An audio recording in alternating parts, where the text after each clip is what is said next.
अस्सलामुअलैकुम। पेशे खिदमत है कहानी देवता, episode 129। Please like the video, thank you. अचानक ज़बरदस्त धमाके की आवाज़ सुनाई दी। सभी चौंक कर आवाज़ की सिमत देखने लगे। उधर से धुआं उठ रहा था। यूगो हंटर ने चीख कर कहा, अरे गजब हो गया, ये किसने धमाका किया है? अब तो इधर के पिंजरे भी ज़मीन से उखड़ जाएंगे। वो दरिंदे जो दूसरे तीसरे धमाकों के बाद पिंजरों से निकलकर वहीं तबाहशुदा मकान के पास रह गए थे, आज़ाद हो जाएंगे। इधर के पिंजरे टूटने के बाद बस्तियों का रुख करेंगे, भागो यहाँ से। फिर तो भगदड़ मच गई। यूगो हंटर को फौरन अपनी हमाकत का एहसास हुआ कि उसे इतनी जल्दी भागने का हुक्म नहीं देना चाहिए था। वह फिर चीख चीख कर कहने लगा, पहले इस जख्मी को उठाओ, हमें गाड़ी तक पहुंचाओ। यह उसकी खुशकिस्मती थी कि बस्ती वाले गाड़ी ले आए थे। उसके वफादारों ने बिल्बा को उठाया, फिर उसे और मरजाना को गाड़ी तक ले आए। बिल्बा को पीछे जीप में डाल दिया गया। मरजाना के हाथ उसी तरह बंधे हुए थे। वो भी जीप के पिछले हिस्से में बैठ गई। यूगो हंटर ड्राइविंग सीट पर आया। उसके साथ एक मुसल्ला जवान बैठ गया। दो आदमी मरजाना के साथ बैठ गए। हंटर ने अच्छी तरह ताकीद की थी कि मरजाना से गाफिल ना होना। जब वो गाड़ी चलने लगी तो शेरों और दूसरे दरिंदों की आवाज़ें सुनाई देने लगी। यकीनन वो सब आज़ाद हो गए थे, अब पूरे जजीरे में फैलने वाले थे। जंगली दरिंदों के आज़ाद हो जाने से लोगों में दहशत फैल गई। सब सर पर पांव रखकर भाग रहे थे। यूगो हंटर ड्राइव करने के दौरान उन भागने वालों के दरमियान से गुजरते हुए चीख चीख कर कह रहा था, फौरन बस्ती की तरफ जाओ। जो लोग जिस बस्ती में पहुंचे वहां की गाड़ियां लेकर दूसरी बस्ती में जाओ। तमाम लोगों को खतरे से आगाह करें और उन्हें हथियार सप्लाई करें ताकि जजीरे के बच्चे बच्चे की हिफाजत की जा सके। मैं परेशानी में मुब्तला हो गया। सोचा था अब मरजान और बिल्बा की तरफ से इत्मीनान हो जाएगा तो दूसरी तरफ जाऊंगा। यहाँ तो कुछ और तरह का रंग हो गया था। एक तरफ मरजाना को हिरासत में ले लिया गया, दूसरी तरफ जंगली दरिंदे ऐसी तबाही मचाने वाले थे कि मैं टेलीपैथी के जरिए कुछ नहीं कर सकता था। जो कर सकता था उसके लिए हंटर के दिमाग में पहुंचकर मालूम करने लगा। उसकी सोच ने बताया वह मरजाना और बिल्बा को यरगमाल के तौर पर रखना चाहता है, क्योंकि उसने आला बीबी और फरहाद को अपने यहाँ कैद करके और उनके लिए सौदेबाजी करके बहुत बड़ा जुर्म भी किया है और अहम ममालिक और ख़तरनाक तंजीमों की मुखालफत भी मोल ली है। वह सब उसका मुहासबा करेंगे। वह पूछेंगे कि उसने फरहाद और आला बीबी को राज बनाकर क्यों रखा था। उनसे बराह रास्त सौदा क्यों ना किया गया। दूसरों को फरहाद का सौदा करने की दावत क्यों दी। फिर फरहाद की पूरी टीम और बाबा साहब के इदारे के तमाम लोग उसके जानी दुश्मन बन जाएंगे। लिहाजा वो मरजाना और बिल्बा को यरगमाल बनाकर रखना चाहता था। अपनी सलामती के लिए किसी खतरनाक तंजीम से मुआहदा करना चाहता था जो मरजाना और बिल्बा के एवज उसकी हिफाजत की जिम्मेदारियां कबूल करे। हमारे कितने ही दुश्मन हैं। ऐसी कितनी ही तंजीमें होंगी जो मरजाना और बिल्बा को किसी तरह मार डालना चाहती होंगी। उनके लिए यह सुनहरी मौका होगा। वो यूगो हंटर से मुआहदा ज़रूर करेंगे, या फिर ऐसी तंजीमें भी हो सकती हैं जो मरजाना और बिल्बा को हासिल करके उनके ज़रिए मुझे और मेरे साथियों को ब्लैकमेल करें और उन्हें हमारी कमज़ोरी बनाकर हमसे कोई काम निकालना चाहें। मैंने मरजाना को हंटर के इरादों के मुतल्लिक बताया। वो गुस्से से बोली, क्या मैं उस कमबख्त का सर तोड़ दूँ? उसका सर तोड़ने से अखरोट नहीं निकलेगा। तुम उसके सर में जलजला पैदा करो। आखिर अपनी ख्याल ख्वानी को कब तक छुपाती रहोगी? और छुपाए रखने में मसलहत क्या है? मैं इस वक्त नेपाल में हूँ। मेरे चारों तरफ बहुत से दुश्मन हैं। अगर उन लोगों को ये पता चल जाए कि मेरे पास टेलीपैथी की सलाहियतें हैं तो ये लोग मुझे अपना बनाने के लिए जान की बाजी लगा देंगे। मेरे लिए मुसीबत बन जाएंगे। मैं यहाँ से निकल नहीं पाऊंगी, मरजाना ने कहा। मिस्टर हंटर, पूरे जजीरे में जंगली दरिंदों के खतरात मंडला रही हैं। ऐसी सूरत में तुमने मेरे हाथ क्यों बांध रखे हैं? क्या तुम भूल गए कि हमने किस तरह अपालो से तुम्हें बचाया था? उसके कुत्ते तुम्हें भंबोड़ कर रख देते और अपालो तुम्हें चूंटी की तरह मसल देता। मैं मानता हूँ, और तुम्हारे सनात का बदला इस तरह दे सकता हूँ कि तुम्हें एक मकान में कैद कर दूँ और मेहमानों की तरह रखूँ। इससे ज़्यादा कुछ नहीं कर सकता। मेरे हाथों खोलने का हुक्म दो। मुझे अपनी गर्दन अजीज़ है। मैं अपालो का हशर देख चुका हूँ। हाथों को बंदा रहने दो। मैं वादा करता हूँ, मकान के अंदर पहुँचाने के बाद तुम्हारे हाथ खोल दिए जाएंगे और बिल्बा की मरहम पट्टी कराई जाएगी। मैंने कहा, मरजाना, इससे बहस न करो, हालात से समझौता करो। तुम मेरी मदद से फरार हो सकती हो, लेकिन बिल्बा जख्मी है। उसे उठाकर ले जाना मुमकिन नहीं। ब्लैक शैडो से कहो वो अपने आदमियों को हेलीकॉप्टर में यहाँ भेजे। वो तो गिरगिट की तरह रंग बदल चुका है। पता नहीं अभी उसके और कितने रंग जाहिर होंगे। बहरहाल, ब्लैक शैडो हो, यहूदी सीक्रेट एजेंट जिमी फाउंडर हो, सभी तुम दोनों को यरगमाल बनाकर अपने मुल्क ले जाना चाहेंगे या अपनी तंजीम के खुफिया अड्डों में पहुंचाना चाहेंगे। वो नागवारी से बोली, तुम बड़ी बूढ़ियों की तरह मशवरे दिए जा रही हो, जैसे दुनिया भर की जहानत तुम्हारी पास आ गई है। तुम आला बीबी को हमारे हालात बताओ और उससे मशवरा लो। फरहाद से भी। वो कहते कहते रुक गई, फिर चौंक कर बोली, अरे हाँ, जब से फरहाद का सामना हुआ एक बात मेरे जहन में खटक रही है। मैं ऐसे हालात से गुजर रही हूँ कि उसकी तरफ ध्यान ही न दे सकी। ज़रा उसके दिमाग में पहुंचकर उसे अच्छी तरह टटोल लो, क्या हो गया उसे? वो तो बिल्कुल चूहा लगता है। मैं मुस्कुराने लगा। वो कह रही थी, जिंदगी में पहली बार मैंने देखा है कि फरहाद की मौजूदगी में आला बीबी ज़्यादा मशवरे देती रही, ज़्यादा जहानत का सबूत दिया, ज़्यादा कारनामे आला बीबी ने अंजाम दिए और फरहाद बुझा बुझा सा रहा। पहले तो ऐसा ना था। इससे पहले भी टेलीपैथी की सलाहियतें उससे छिन गई थी। इसके बावजूद वह मर्द मैदान रहा। अब उसे क्या हो गया है? मैं उसके दिमाग को अच्छी तरह टटोल चुकी हूँ। वो आज भी मर्द मैदान है, लेकिन यहूदियों ने उसे ऐसी दवाएं खिलाई हैं, ऐसे इंजेक्शन लगाए हैं कि वो ज़हनी तौर पर कमज़ोर हो गया है। जिस्मानी तौर पर पहले जैसी मुस्तादी नहीं रही, ज़रा सुस्त हो गया है। रफ्ता रफ्ता ठीक हो जाएगा। वैसे ये फरहाद के मुतल्लिक बातें करने का वक्त नहीं है। मुझे दूसरी जगह भी महफूज रहना है, इसलिए जा रही हूँ। यू गो हंटर, तुम्हें और बिल्बा को जानी नुकसान नहीं पहुंचाएगा। उसने वादा किया है कि मेहमान बना कर रखेगा, और उसका वादा इस लिहाज से दुरुस्त मालूम होता है कि वह तुम लोगों को जिंदा सलामत रखकर अपनी हिफाजत की खातिर किसी से तुम्हारा सौदा करेगा। उसके मुतल्लिक तफसील बता चुकी हूँ। अब जा रही हूँ, फिर आऊँगी। ये कहकर मैं मर जाने से रुखसत हो गई। तौबा तौबा, रुखसत हो गया। सोनिया खटमंडू के इसराइली सफारत खाने की इमारत में पहुंच गई थी। वहाँ एक कमरे में इसराइली सफ़ीर और चंद अहम सफारती अफराद मौजूद थे। उनमें यहूदी सीक्रेट एजेंट 109 और लेडी सीक्रेट एजेंट 77 नुमाया थे। उनके दरमियान सोनिया बाहसियत एना मीरिया एक कुर्सी पर बैठी हुई थी। अब तक उसके मुतल्लिक मुख्तलिफ किस्म की मालूमात हासिल की जा चुकी थी। सबसे पहले उसके चेहरे का बगौर मुआयना किया गया। मुख्तलिफ तरीक़ों से उसके चेहरे को धोया गया ताकि मेकअप हो तो छुट जाए। 109 ने कहा, एना मीरिया, तुम हकीकत को झुटलाने की कोशिश ना करो। तुमने मंदिर की सीढ़ियों पर उस बच्चे को अपना बेटा कहा था, जवाब दो, क्यों कहा था? सोनिया ने जवाब दिया, मुझे अपने मुल्क की सफारत खाने से रब्ता कायम करने दो, फिर तुम्हें जवाब मिल जाएगा। तुम लोगों ने मुझे गैर कानूनी तौर पर हिरासत में लिया है और अपने सफारत खाने ले आए हो। मैं फ्रांसीसी सफ़ीर से रब्ता कायम करना चाहती हूँ। 77 ने कहा, बेशक तुम फ्रांस से आई हो। हमने तुम्हारे मुतल्लिक बहुत मालूमात हासिल की हैं। फ्रांस की हुकूमत भी तुमसे नाला है। तुम्हारा शुमार दुनिया के बदतरीन स्मगलरों में होता है। हमें यकीन है फ्रांसीसी हुकूमत तुम्हारे मामले में दिलचस्पी नहीं लेगी। 109 ने फिर कहा, अगर तुम चाहती हो कि हम तुम्हारे स्मगलिंग के मामलात में मदाखलत ना करें तो तुम्हें हमारी तरफ से भरपूर ताउन हासिल होगा। तुम यहाँ से जो माल स्मगल करना चाहो आसानी से कर सकोगी। हम भी तुम्हारा साथ देंगे, बशर्ते कि हमारे सवालों का सही जवाब दो। मैंने कहा, सोनिया, मैं आ गया हूँ। अब तुम टेलीपैथी के जरिए ट्रैप किए जाने का ड्रामा शुरू कर दो। सोनिया ने फ़ौरन मेरी हदायत पर अमल किया। 109 की बात इधर ख़त्म हुई, उधर वह कुर्सी पर बैठे बैठे एकदम से चौंक पड़ी। फिर उसने दोनों हाथों से सर को थाम लिया और दीदे फैलाकर वहाँ मौजूद अफराद को तकना शुरू किया। शदीद हैरानी से कहने लगी, मैं कहाँ हूँ? तुम कौन हो? मैं यहाँ कैसे पहुँच गई? वह सब उसे हैरान नज़रों से देख रहे थे। फिर 109 ने कहा, तुम कोई चाल चलना चाहती हो? हमें यह समझाना चाहती हो कि तुम्हारा दिमाग ख़राब हो गया है? दूसरे भी आपस में उसके मुतल्लिक बातें करने लगे। मैं उनमें से एक के दिमाग में पहुँच गया। वो एकदम से कह के लगाने लगा। सब उसकी तरफ मुतवज्जा हो गए। कहकहा लगाकर उसने कहा, मैं फरहाद अली तैमूर बोल रहा हूँ। मैंने अब तक एना मीडिया को अपने मकासद के लिए इस्तेमाल किया था। अब इसके दिमाग को आज़ाद छोड़ दिया। ख्वामखा इससे पूछते पाछते रहोगे, वक्त ज़ाया करते रहोगे। इससे लेडी स्मगलर से तुम्हें कुछ हासिल नहीं होगा। 77 और 109 दोनों इस कहका लगाने वाले के सामने अटेंशन हो गए। 109 ने कहा, जनाब फरहाद साहब, हम आप ही की हदायत पर मादाम रसवंती को लेकर यहाँ आए थे, मगर यहाँ कुछ और ही हो रहा है।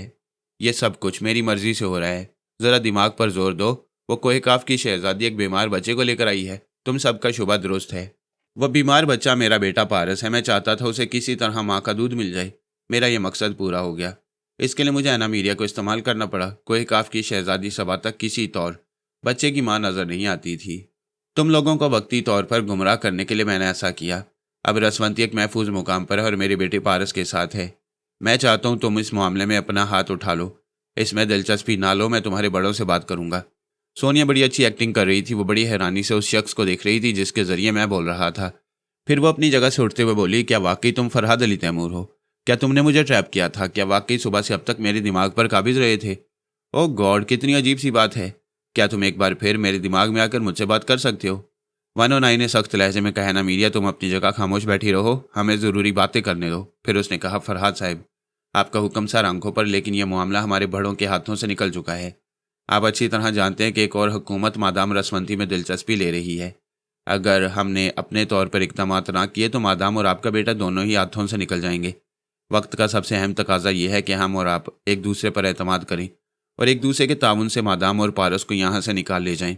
तुम उनकी फिक्र ना करो, मैंने उन्हें यहाँ से ले जाने का बंदोबस्त कर लिया है। इसराइली सफ़ीर ने पहली बार मदाखलत की।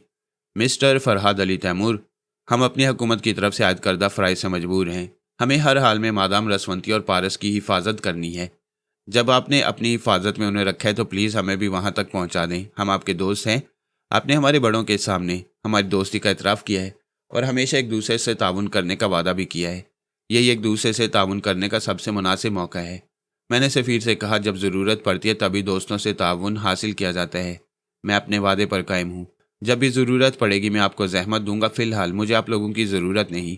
109 ने कहा, जनाब, आपने टेलीपैथी के ज़रिए यकीनन मालूम किया होगा कि भारतीय सरकार ने कितनी सख्ती से नाकाबंदी की है।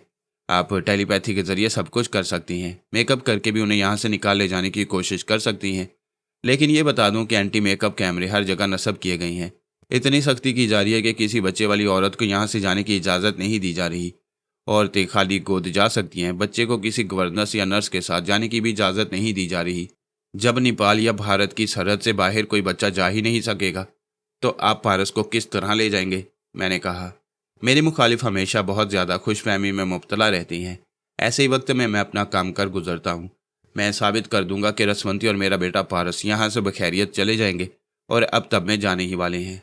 मैंने उन्हें इस तराब में मुब्तला करने के लिए बात कह दी। यकीनन 109 बेचैन होकर सोच रहा था, क्या इतनी ज़बरदस्त प्लानिंग है कि इतनी सख्ती के बावजूद रसवंती दोनों बच्चों के साथ या अपने असली पारस के साथ यहाँ से निकल जाएगी। मैंने कहा, मुझे अमीरिया से कोई दिलचस्पी नहीं है। चूँकि मैंने इसकी मर्ज़ी के खिलाफ इसे अलाकार बनाया था, यह दानिस्ता या नादानिस्ता मेरे काम आई है। इसलिए मैं इसकी हमायत कर रहा हूँ और आप लोगों से दरख्वास्त करता हूँ कि इसे रिहा कर दिया जाए। 77 ने कहा, हम इसे रिहा कर देंगे तब भी भारतीय इंटेलिजेंस इसे नहीं छोड़ेगी। मैं ज़्यादा बहस पसंद नहीं करता। जब मैं तुमसे दरख्वास्त कर सकता हूँ तो भारतीय इंटेलिजेंस से भी कर सकता हूँ। दरख्वास्त नामंजूर होने की सूरत में जवाबी कार्रवाई क्या होती है ये सब जानते हैं। उसी वक्त टेलीफोन की घंटी बजने लगी।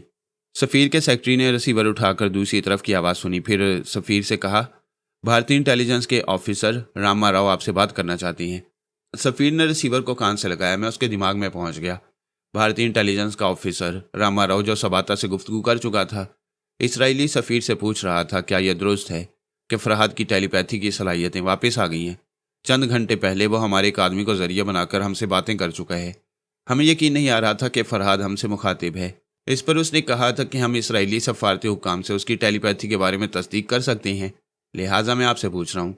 सफ़ीर ने कहा, जब वो किसी शख्स को ज़रिया बनाकर आप लोगों से गुफ्तगू कर रहा था तो फिर शुबे की क्या गुंजाइश रह जाती है? टेलीपैथी की लहरें जब दिमाग में पहुंचती हैं तो ख्याल ख्वानी करने वाला किसी भी लबो लहजे में बोल सकता है। इसके अलावा सोच की लहरों की आवाज़ नहीं होती, वो तो हमारा एहसास होता है कि हम उसे फरहाद अली तैमूर के ज़रिए सुन रहे हैं या रसवंती के। हमें शुबह है कि रसवंती फरहाद बनकर हमसे गुफ्तगू कर रही थी। क्या ये शुबह दुरुस्त नहीं हो सकता? फ़ोन पर बातें करते हुए सफ़ीर साहब आंखें फाड़ फाड़ कर उस शख्स को देख रहे थे जिसे अभी अपना अल्लाहकार बनाकर मैं उन लोगों से बातें कर चुका था।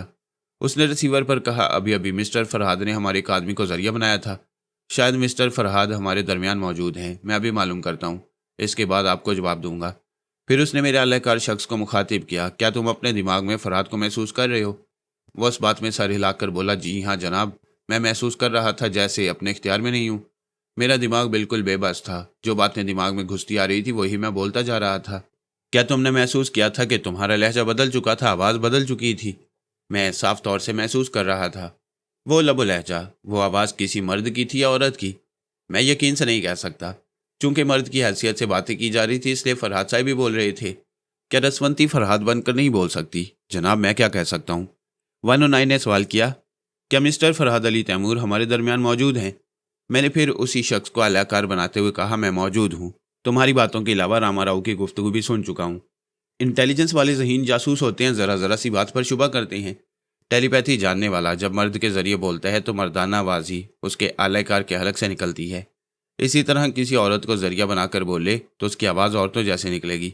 अगर तुम लोगों को ये शुबा हो रहा है कि रसवंती बोल रही है तो अपने शुबे की तस्दीक किसी तरह भी कर लो। मैं क्या कह सकता हूँ? आप ही कोई ऐसा तरीका बता दें जिसके ज़रिए तस्दीक हो जाए। मेरे पास ऐसा कोई तरीका नहीं। रसवंती को भारत की सरहदों के अंदर रखने के लिए भारतीय इंटेलिजेंस के अफसरान ये चाल चल रहे हैं। वो ख्वामखा यही जिद करेंगे कि टेलीपैथी के ज़रिए फरहाद नहीं रसवंती बोल रही है। अगर ये गलत है तो रसवंती सामने आए। ज़ाहिर है रसवंती रूपोश हो चुकी है, वो कभी सामने नहीं आएगी। इस तरह इंटेलिजेंस के अफसरान ही नहीं बल्कि भारत के आला हुकाम भी इस बात को ज़्यादा से ज़्यादा उठाएंगे कि रसवंती को खटमंडू या दिल्ली तक महदूद रखने की कोशिश करें। 109 ने मेरी भरपूर तायद करते हुए कहा, आप दुरुस्त कहते हैं। ये भारतीय इंटेलिजेंस वाले यकीनन मादाम रसवंती को अपना दायरे इख्तियार में रखने के लिए ऐसी चालें चलेंगे और ऐसी बातें फैलाएंगे जो इनके मुफाद में होंगी। 77 ने कहा, हमने रसवंती का पूरी तरह दिमागी मुआयना कराया था। बैनुल अक़वामी शोहरत रखने वाले डॉक्टर ने तस्दीक की है कि उसका जहन अभी ख्याल ख्वानी के काबिल नहीं है। कुछ कमजोरी है जो यहाँ के माहौल में दूर हो सकती है। डॉक्टर और मिस्टर फरहाद के मशवरे के मुताबिक हम उसे यहाँ ले आए हैं। हम इतने नादान नहीं हैं, इन इंटेलिजेंस वालों की चालों को खूब समझ रहे हैं। सफ़ीर ने कहा, मिस्टर फरहाद अली तैमूर, मामलात उलझते चले जाएंगे। आपने कहा था ज़रूरत पड़ने पर आप हमारा ताउन हासिल करेंगे। मैं समझता हूँ इस वक्त आपको हमारी ज़रूरत है। आप हम पर एतमाद करें। मादाम रसवंती और पारस से मिला दें। हम वादा करते हैं यहाँ की इंटेलिजेंस और दूसरी खतरनाक तंजीमों की आंखों में धूल झोंक कर उन दोनों को यहाँ से ले जाएंगे। आपका दावा अपनी जगह दुरुस्त हो सकता है, मगर चंद मिनट बाद आपको मालूम हो जाएगा कि वो दोनों बाहिफाजत यहाँ से जा चुके हैं। सबको चुप सी लग गई। वो अपनी अपनी जगह सोच रहे थे। मैं बारी बारी एक एक के दिमाग में झांक कर देख रहा था। सबकी सोच यही थी कि टेलीपैथी का ऐसा कोई हथकंडा आजमाया जा रहा है जिसके जरिए माँ और बेटे का फरार होना शायद आसान हो गया है। वो जिस कमरे में थे उसका एक ही दरवाज़ा था, कोई खिड़की नहीं थी, रोशनदान भी नहीं था। वो सोनिया को यहाँ इस घर से लेकर आए थे कि वो जुबान नहीं खोलेगी, हकीकत नहीं उगलेगी तो दरवाजे को बाहर से बंद कर दिया जाएगा और अंदर ऐसी गैस छोड़ी जाएगी कि वो खांसते खांसते बेदम हो जाएगी, हकीकत उगलने पर मजबूर हो जाएगी। वो सब अपने अपने ख्यालों में गुम थे कि दरवाज़ा एक आवाज़ से बंद हो गया। सब ने चौंक कर उधर देखा। फिर एक आदमी दौड़ता हुआ दरवाजे के पास गया और उसे खोलने की कोशिश करने लगा। पता चला कि वो बाहर से बंद है। 109 ने चीख कर कहा, यह क्या हमाकत है, किसने दरवाज़ा बंद किया है? बाहर से कोई जवाब न मिला। चंद लम्हों के बाद ही उन्होंने कमरे में अजीब सी बू महसूस की। मैंने फौरन सोनिया के दिमाग में पहुंचकर कहा, तुमने बाबा साहब के पास रहकर योगा की इब्तदाई मशकें की हैं, लिहाजा जितनी देर तक सांस रोक सकती हो रोकने की कोशिश करो। रसवंती की आवाज़ सुनाई दी, सोनिया फिक्र न करो, मैं भी सांस रोकने के सिलसिले में तुम्हारी मदद करूंगी। इस तरह मेरी और फरहाद की कोशिशों से तुम अपने मुकर्रर वक्त से कुछ ज़्यादा ही सांस रोक सकोगी। हम ये तदबीर आजमाते हैं। हमारी बातों के दौरान सोनिया सांस रोक चुकी थी। दूसरे लोग परेशान होकर दरवाजे को पीट रहे थे, बाहर निकलना चाहते थे। मैंने बारी बारी सबके दिमागों में पहुंचकर देखा। वो बेहद कमज़ोरी महसूस कर रहे थे। वो सीक्रेट एजेंट थे। ऐसे हालात से निपटने के लिए उन्होंने बड़ी ट्रेनिंग हासिल की थी, लेकिन सांस रोकना हर एक के बस में नहीं होता। फिर भी 109 और 77 देर तक सांस रोक के रखने की कोशिशों में मसरूफ़ थे। इधर सोनिया मेरी और रसवंती के तामुन से दम साधे बैठी हुई थी। एक तो वो खुद भी योगा की बदौलत किसी हद तक महारत रखती थी, दूसरे हम उसका साथ दे रहे थे। थोड़ी देर बाद दरवाज़ा खुल गया। 4 आदमी चेहरे पर गैस मास्क चढ़ाए अंदर आ गए। उन्होंने दरवाजे को झटके से खोला, इसलिए दरवाजे के पास खड़े हुए आदमी लड़खड़ाकर पीछे चले गए। वैसे भी उनमें दमखम नहीं रहा था, फर्श पर पड़े हुए थे। 109 ने दरवाज़ा खुलते ही बाहर की तरफ भागने की कोशिश की ताकि खुली फिजा में सांस ले, लेकिन उसे जाने का मौका नहीं दिया गया। 2 आदमियों ने उसे जकड़ लिया। तीसरे ने उसके मुंह पर घून से रसीद करना शुरू किए। अगर वह बेहाल ना होता तो यकीनन तीनों का मुकाबला करता। सोनिया उन्हें देखते ही देखते आंखें बंद करके बेहोश बन गई। उसने महसूस किया 2 आदमी उसे उठाकर ले जा रही हैं। वह सोच के जरिए बोली, मुझे अगवा किया जा रहा है। हंसी खुशी अगवा हो जाओ। ये गैस मास्क चढ़ाकर आने वाले या तो भारतीय जासूस होंगे या फिर किसी खतरनाक तंजीम के अफराद, अभी पता चल जाएगा। वो लोग उसे उठाकर ज़रा दूर तक ले गए। मालूम होता था सिफारत खाने की उस कोठी में उन्हें रोकने वाला कोई नहीं रहा। जो थे या तो उन्हें बेबस कर दिया गया या मार डाला गया। सोनिया को एक गाड़ी की सीट पर लिटाया गया। वो आगे बढ़ने लगी तो एम्बुलेंस का सायरन सुनाई दिया, जैसे कोई इमरजेंसी केस हो और वो किसी मरीज को एम्बुलेंस में अस्पताल पहुंचा रहे हों। गाड़ी तेजी से भागती जा रही थी। सोनिया आंखें बंद के लेटी हुई थी, लेकिन कान खोले हुए थी। उसके आसपास जो लोग बैठे थे वो उनकी आवाज़ें सुनना चाहती थी। एक आवाज़ सुनाई दी। किसी ने गहरी सांस लेने के बाद कहा, ये भारतीय जासूस कदम कदम पर हमसे टकरा रहे हैं, मगर ये भी क्या याद करेंगे? हम जैसे पुलिसवाले लोगों को तलाश करते ही रह जाएंगे। दूसरे ने कहा, ये जासूस और भारतीय इंटेलिजेंस हमसे नेपाल में टकरा रही हैं। अगर हिंदुस्तान में ऐसा होता तो हमारी कामयाबी मुमकिन न होती। तुम दुरुस्त कहते हो। भारतीय जासूस बहुत ही चाको चौबंद और मुस्ताद रहते हैं, बिजली की तरह हरकत करते हैं और ये रसवंती का मामला है, इसलिए कुछ और ही चुस्त हो गए हैं। बहरहाल हम रसवंती को नेपाल ही में हासिल करने की हर मुमकिन कोशिश करेंगे। वो बातें करते रहे। मैं उनके दिमागों को पढ़ता रहा। वो रेड पावर के लोग थे। मास्कमैन के हुक्म पर रसवंती को हासिल करने के लिए सर धड़ की बाजी लगा रहे थे। ये भारत और रेड पावर दोनों का ही दावा है कि वो एक दूसरे के गहरे दोस्त हैं और उनकी दोस्ती बरसों से साबित होती चली आ रही है। लेकिन बाज़ बैनुल अक़वामी मामलात ऐसे होते हैं जहां दोस्ती साजिशों में तब्दील हो जाती है।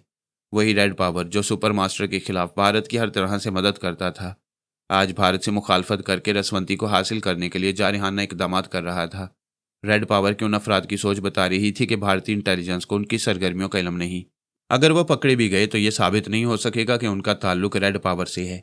वो किसी सूरत में भी भारत से कायम पुराने मुरासिम ख़त्म करना नहीं चाहते थे, इसलिए दो रुखी चालें चल रहे थे।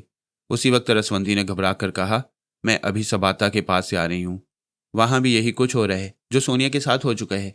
सबाता सांस रोके बैठी हुई है। मैंने उसे तसल्ली दी है, फरहाद जल्दी चलो, उसे हमारी मदद की ज़रूरत है। हम फौरन सबाता के पास पहुंच गए और सांस रोकने के सिलसिले में सोनिया की तरह उसकी मदद करने लगे। उस वक्त कुछ लोग उसे उठाकर ले जा रहे थे। मालूम होता था वहां भारतीय इंटेलिजेंस के लोगों को बेबस कर दिया गया था। भारतीय सुराग रसां अपने देश की तरह यहाँ मुनज़्ज़म नहीं थे, इसीलिए दूसरी बड़ी खतरनाक तंजीमें अपनी कार्रवाइयों में कामयाब होती जा रही थी। मुझसे और रसवंती से ताल्लुक़ रखने वाले अहम मौरे उनके हाथों से निकलते जा रहे थे। ये मेरी और रसवंती के लिए नुकसानदेह था, क्योंकि इंतकामन भारतीय जासूस और भारतीय फौज मुश्तिल होकर हमारे खिलाफ महाज बना सकते थे, और वो बना भी रहे थे। सोनिया और सबातों की अगवा करने का तरीक़ाकार तकरीबन एक जैसा था। जब सबाता को वो लोग गाड़ी में डालकर ले जाने लगे तो उस तेज़ रफ्तार गाड़ी से घंटियों की आवाज़ सुनाई दे रही थी। इससे यह तासुर मिलता था कि वो फायर ब्रिगेड की गाड़ी है, कहीं आग लगी हुई है, इसीलिए तेज़ी से आग बुझाने जा रही है। सबाता बेहोशी का मुजाहरा कर रही थी। आंखें बंद थी लेकिन कान खुले थे। उसके ज़रिए मैंने गाड़ी में बैठे हुए एक शख्स की आवाज़ सुनी। वो ड्राइवर से कह रहा था, इस रास्ते में बहुत भीड़ है, यहाँ के लोग निरे जाहिल हैं, एमरजेंसी में गुजरने वाली गाड़ियों को रास्ता नहीं देते। घंटियां बजाने के बावजूद गाड़ी की रफ्तार सुस्त है। तुम दरबार स्क्वायर से निकलने के लिए गोल्डन डोर से गुजरो, फिर भगतपुर की तरफ चलो। उसकी बातों से पता चला कि वो खटमंडू से मशरिक की तरफ 8 मील दूर भगतपुर जा रही हैं। मैं उस शख्स के दिमाग को टटोलने लगा। उसके आसपास दूसरे मुसल्ला जवान भी बैठे हुए थे। वो सब मुकामी बाशिंदे थे, खास तौर पर नेपाली गोरखे थे, और उन सब का ताल्लुक सुपर मास्टर की तंजीम से था। मैंने रसवंती से पूछा, तुम मुकामी जुबान अच्छी तरह समझती हो? हाँ, समझती भी हूँ, बोलती भी हूँ। गोरखे आपस में कुछ बातें कर रहे हैं, मालूम करो उनसे हमारा कोई ताल्लुक है या नहीं। मैं उस शख्स को टटोलने लगा जिसने अभी ड्राइवर को भगतपुर जाने के लिए कहा था। सभी के दिमागों में एक बात थी, रसवंती कहाँ है और उसे किस तरह हासिल किया जा सकता है। उसे हासिल करने के लिए एक तरफ मास्कमैन के आदमियों ने एना मीडिया को अगवा किया। उनके फरिश्ते भी नहीं जानते थे कि उस एना मीडिया के पीछे सोनिया छुपी हुई है। अगर मालूम हो जाता तो शायद वो उस पर हाथ डालने की जरूरत भी ना करते। दूसरी तरफ सुपर मास्टर के आदमी सबाता को लेकर जा रहे थे। उस शख्स की सोच बता रही थी कि उन्होंने एना मीडिया को भी गायब करने के मुतल्लिक सोचा था, लेकिन सबाता को एना मीडिया पर तरजीह दी थी। उनकी मालूमात के मुताबिक वो वादी काफ की शहजादी थी, दूसरे बिलबा की बहन होने के नाते मरजाना के ज़्यादा करीब थी। इस तरह यकीनन फरहाद के भी करीब होगी। और मंदिर की सीढ़ियों पर रसवंती ने जिस बच्चे के साथ ममता का मुजाहरा किया था, उस बच्चे का ताल्लुक फरहाद से भी बहुत करीबी हो सकता था। वाक़यात और हालात की ये तमाम कड़ियाँ एक दूसरे से मिलाते हुए सुपर मास्टर के आदमियों ने यही फैसला किया कि पहली फुर्सत में सबाता को ही कब्जे में किया जाए। खटमंडू शहर के बाहर पहुंचते ही फायर ब्रिगेड की गाड़ी एक जगह रुक गई। सड़क की दूसरी तरफ एक वैगन खड़ी थी। उन लोगों ने सबाता को वैगन में मुंतकिल कर दिया। फायर ब्रिगेड वाली गाड़ी जाने लगी। रसवंती ने कहा, फरहाद, फायर ब्रिगेड की गाड़ी में एक मुकामी बाशिंदा वापस जा रहा है। उसकी सोच ने बताया कि वो खटमंडू शहर में दाखिल होते ही पुलिस स्टेशन जाएगा और ये रिपोर्ट दर्ज कराएगा कि चंद मालूम अफराद ने उसकी कनपट्टी पर पिस्तौल रखकर फायर ब्रिगेड की गाड़ी अपने लिए इस्तेमाल की थी और किसी लड़के को अगवा करके कीर्तिपुर ले गए हैं। इस तरह भारतीय फौजी और जासूस दूसरी तंजीमों के अफराद सबाता को तलाश करने निकलेंगे तो वह भगतपुर की तरफ नहीं जाएंगे। सबकी तवज्जो कीर्तिपुर की तरफ रहेगी। सबाता आंखें बंद किए पड़ी थी। यूं तो मैं और रसवंती दोनों उसके दिमाग को पढ़ रहे थे, लेकिन सबाता सिर्फ रसवंती के मुतल्लिक जानती थी। उसे भारतीय इंटेलिजेंस वाले गिरफ्तार करके ले गए थे, तब भी मैंने उसे यही कहा था कि मैं रसवंती हूँ, लेकिन इंटेलिजेंस के अफसरान के सामने फरहाद बनकर बातें करूंगी, उन्हें धमकियां दूंगी, और मैंने ऐसा ही किया। लिहाजा सबाता को मेरी ख्याल ख्वानी का इल्म नहीं था, बल्कि यूं कहना चाहिए वो मेरे मुतल्लिक पूरी तरह नहीं जानती थी कि मैं कहाँ हूँ, किन हालात से गुजर रहा हूँ। अगर उसे इल्म होता तब भी वो सज्जाद ही को जानती, क्योंकि सज्जाद मुसलसल फरहाद का रोल अदा करता चला रहा था। रसवंती ने मेरे मशवरे के मुताबिक सबाता को बताया कि सुपर मास्टर के आदमी उसे कहाँ ले जा रही हैं। जहाँ भी ले जाएंगे उसे नुकसान नहीं पहुँचाएंगे, सिर्फ उसके मुतल्लिक मालूमात हासिल करेंगे। और दूसरी बात यह कि ये लोग उसे या एना मीडिया को नेपाल से बाहर नहीं ले जाएंगे। इन्हें यकीन है कि रसवंती को नेपाल की हदूद में कहीं छुपा कर रखा गया है। रसवंती ने उसे अहम बातें करने के बाद कहा, मैं थोड़ी देर बाद आऊँगी। सबाता ने सोच के जरिए कहा, तुम खड़े खड़े आती हो, अपनी बात करती हो, फिर इससे पहले कि मैं कोई बात करूं चली जाती हो। क्या कहना चाहती हो? खुदा के लिए मुझे फरहाद के मुतल्लिक बताओ। मैं पहले कह चुकी हूं, मुझे बिल्कुल फुर्सत नहीं है। हर जगह ख्याल ख्वानी के जरिए पहुंचकर अपने साथियों की खैरियत मालूम करती रहती हूँ, फिलहाल फरहाद के मुतल्लिक तुम्हें तफसील से नहीं बता सकती, इतना ही बता दो, वो और आला बीबी अभी तक जजीरे में कैद हैं या मेरे भाई और मरजाना ने उन्हें रिहाई दिलाई है? वह दोनों रिहा हो चुके हैं, लेकिन मरजाना और बिलबा अभी तक जजीरे में हैं। हम वहां से उन्हें निकाल लाने की कोशिश में मसरूफ हैं। मैं फिर आऊंगी। रसवंती मेरे दिमाग में पहुंच गई। उसने इल्तिजा आमेज लहजे में कहा, मुझे जाने के लिए ना कहना। रसवंती, हम दोनों बेहद मसरूफ हैं, क्या कहने आई हो? मैं बहुत परेशान हूँ। पारस अब मुझे नहीं पहचान रहा क्योंकि मैं किसी दूसरी औरत के मेकअप में हूँ। वो मासूम मेरे असली चेहरे को ढूंढ रहा है। मैं उसे नजर नहीं आ रही हूँ, इसलिए रो रहा है। बच्चे अपने माँ को सिर्फ चेहरे से नहीं, उसके लम्ब से, उसकी आवाज़ से और उसकी ममता की हरारत से भी पहचानती हैं। तुम कोशिश करो, वो तुम्हें पहचान लेगा। मैंने हर मुमकिन कोशिश की है। ये बताओ, तुम्हें तो अपना पारस मिल गया है, अब फर्जी पारस को कब तक अपने पास रखोगी? ये क्या कह रहे हो? मैंने उसे दूध पिलाया, उसके लिए रातों को जागती रही हूँ। वह बीमार हुआ तो मेरी भूख प्यास मर गई। वो जागता था तो मैं जागती थी, वो रोता था तो मैं रोती थी। बेशक मैंने उसे जन्म नहीं दिया, लेकिन भरपूर ममता दी है। मैं उस बच्चे को नहीं छोड़ सकती। इस दुनिया में उसका कोई नहीं है, सिर्फ मैं हूँ। और मैं आखिरी सांस तक एक माँ की तरह उसे इंसाफ करती रहूंगी। बहुत दिन के बाद पहली बार उसका जज्बा देखकर मुझे खुशी हुई। मैंने कहा, रसवंती, तुम्हारे अंदर एक सच्ची औरत है, एक सच्ची माँ है। वो सच्ची बीवी कहाँ मर गई थी? क्यों तुमने उसे मार डाला था? वो रोने लगी। उसके करीब आईने के पास खड़े हुए मेकअप मैन ने कहा, मादाम ये आप क्या कर रही हैं? फौरन आंसू पहुंचिए, मेकअप कच्चा है। मैं आंखों में लोशन लगाना चाहता हूँ। मैंने उसे टोका, रसवंती ये क्या हमाकत है? आंसू पहुंच लो। मेरा मतलब ये नहीं था कि मैं तुम्हें रुलाऊं। आज बहुत अरसे बाद तुम्हारे अंदर की औरत को देखकर खुशी हुई। खुदा तुम्हें अक्ल दे और हालात से समझौता करना सिखाए। वो आंसू पहुंचते हुए एक सरदा भरकर बोली, मैं बदतरीन हालात से समझौता कर सकती हूँ, लेकिन उन हालात से कैसे समझौता करूं जो तुमसे हमेशा दूर रखना चाहते हैं? फरहाद, मेरी ये पहाड़ जैसी जिंदगी तुम्हारे बगैर कैसे गुजरेगी? सब्र के सिवा कोई चारा नहीं। मैं इस सिलसिले में एक ज़रूरी बात करना चाहती हूँ। हो सकता है मेरे और तुम्हारे जिस रिश्ते को तुमने गुस्से की हालत में तोड़ दिया है वो ना टूटा हो। ये ऐसी बातों का वक्त नहीं है, मुझे दूसरी जगह भी पहुंचना है। फिलहाल तुम अपना मेकअप मुकम्मल करो और फर्जी पारस को समझाओ, उसे नए चेहरे का आदी बनाओ। हम उसे कब तक फर्जी पारस कहते रहेंगे? फुर्सत मिलेगी तो उसके लिए कोई अच्छा सा नाम तजवीज़ किया जाएगा। मैंने सोच लिया है। मैंने जिसे जन्म दिया है तुमने उसका नाम पारस अली तैमूर रखा है। हम दूसरे बेटे का नाम सिर्फ अली तैमूर रखेंगे। एक हमारा पारस होगा, दूसरा अली तैमूर। क्या तुम्हें पसंद है? हाँ पसंद है। मैं जा रहा हूँ, थोड़ी देर बाद राब्ता कायम करूँगा, या तुम मुझे हालात से मुतला करती रहना। ज़रा एक मिनट, इतना बता दो, मैं कब तक अपने दोनों बच्चों को लेकर यहाँ से बाबा साहब के इदारे में पहुँच सकूँगी? मुझे इत्मीनान नहीं है। हर लम्हे धड़का लगा रहता है, कहीं मेरे बच्चे फिर दुश्मनों के हाथ ना लग जाएं। इत्मीनान रखो, ऐसा नहीं होगा। मैं तुम्हें यहाँ से निकाल ले जाने की हर मुमकिन कोशिश कर रहा हूँ। तुम देख रही हो सोनिया जैसी शातिर और औरत तुम्हारे साथ है, फिर सबाता दिलेरी में किसी से कम नहीं। ये दोनों दुश्मनों को अच्छी तरह उलझा कर रख देंगे और तुम्हारे लिए रास्ता साफ करने की कोशिश करते रहेंगे।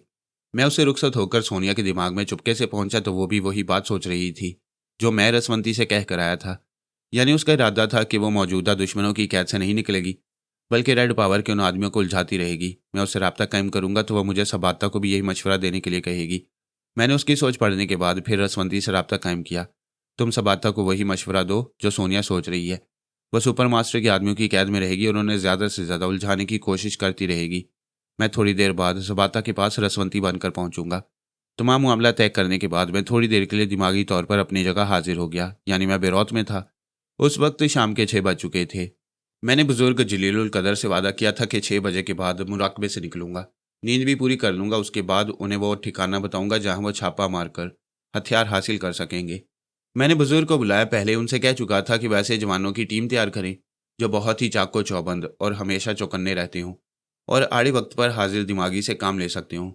वैसे 7 जवानों के साथ आए। मैंने उन 7 जवानों से बारी बारी गुफ्तगू की, उन्हें अच्छी तरह जांचा परखा, फिर उस जगह की निशानदेही की जहां से वह हथियार हासिल कर सकते थे। मैंने कहा, आप लोग उस अहमक नौजवान को अपने पास रखें जो हदीका के महबूब को दुश्मनों की कैद से छुड़ा कर लाए हैं। एक नौजवान ने कहा, वाकई हम अब तक उसे अहमक समझते थे, लेकिन उसने बहुत बड़ा कारनामा अंजाम दिया है और हम समझते हैं कि इस कारनामे को अंजाम देने में आपका इल्म भी काम आता रहा है। हम उस नौजवान को अपने साथ रखेंगे। मंसूबा तय होने के बाद वो सब ये कहकर चले गए कि आधी रात के बाद छापा मारकर हथियार ले आएंगे। उनके जाते ही 2 बुजुर्ग खवातीन हाथों में ट्रे लिए आईं। मेरे लिए खाना लाया गया था, मैं भूखा था, खाने बैठ गया।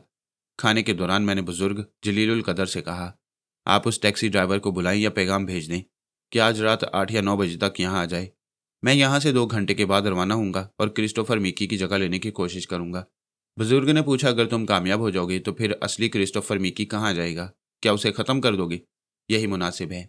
मेरे 2 आदमी तुम्हारे साथ रहेंगे ताकि उस कमजरफ की लाश को कहीं छुपा दें और कोई उस तक ना पहुंच सके।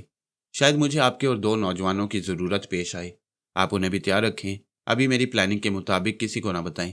वक्त आने पर मैं खुद उन जवानों को बताऊंगा और उनकी रहनुमाई करूंगा कि उन्हें क्या करना है। खाना खत्म करने के बाद मैंने चाय पी। बुजुर्ग जलीलुल कदर वहां से चले गए। मैं चाय पीने के दौरान मरजाना के पास पहुंच गया। वो जजीरे की एक बस्ती के मकान में थी। एक कमरे में बिलबा बिस्तर पर पड़ा हुआ था, उसकी मरहम पट्टियां कर दी गई थी। मैं उनके जरिए दूर से शेरों के दहाड़ने की आवाज़ें सुन रहा था। मकान के अंदर एक लालटेन रोशन थी। बाहर गहरी तारीकी छाई हुई थी। मरजाना ने मुझे अपने दिमाग में महसूस करते ही कहा, जानवरों के आज़ाद हो जाने के बाद ऐसी भगदड़ मची थी कि जनरेटर को चलाने वाला कोई ना रहा। इसलिए बेशतर घरों में अंधेरा है। जिनके यहाँ लालटेन है वहाँ रोशनी है। लोग दहशत ज़दा होकर घरों में दुबके हुए हैं। शायद कोई खिड़की से झांकने की भी जरूरत ना करता हो। वह मुझसे बातें कर रही थी और दूर कहीं हेलीकॉप्टर की आवाज़ सुनाई दे रही थी। उसने कहा, शायद आला बीबी ने हमारे लिए हेलीकॉप्टर भेजा है, लेकिन यहाँ से निकलना बहुत मुश्किल है। रसवंती, तुम आला बीबी से कहो कि यह हेलीकॉप्टर अपना है तो इसके पायलट से राब्ता करके इसे यहाँ उतरने से रोक दे। वह दुरुस्त कह रही थी। अगर हेलीकॉप्टर अपने ही आदमियों का था तो वो बस्ती के करीब ही उतरता। शायद अंधेरे में सर्च लाइट के बावजूद उसे कोई जंगली जानवर नजर न आता, लेकिन उसके उतरने के बाद कोई दरिंदा अचानक झाड़ियों से निकलकर उन पर झपट सकता था। उस वक्त मरजाना मकान के खुले सेन में खड़ी सर उठाए तारीक आसमान को देख रही थी। करीब एक हेलीकॉप्टर गुजरता हुआ नजर आ रहा था। फिर उसकी सर्च लाइट उस पर पड़ने लगी। मैंने कहा, शायद वो तुम्हें दूरबीन के जरिए देख रही हो। तुम मेरे पास क्या कर रही हो? आला बीबी के पास क्यों नहीं जा रही हो? जा रही हूँ।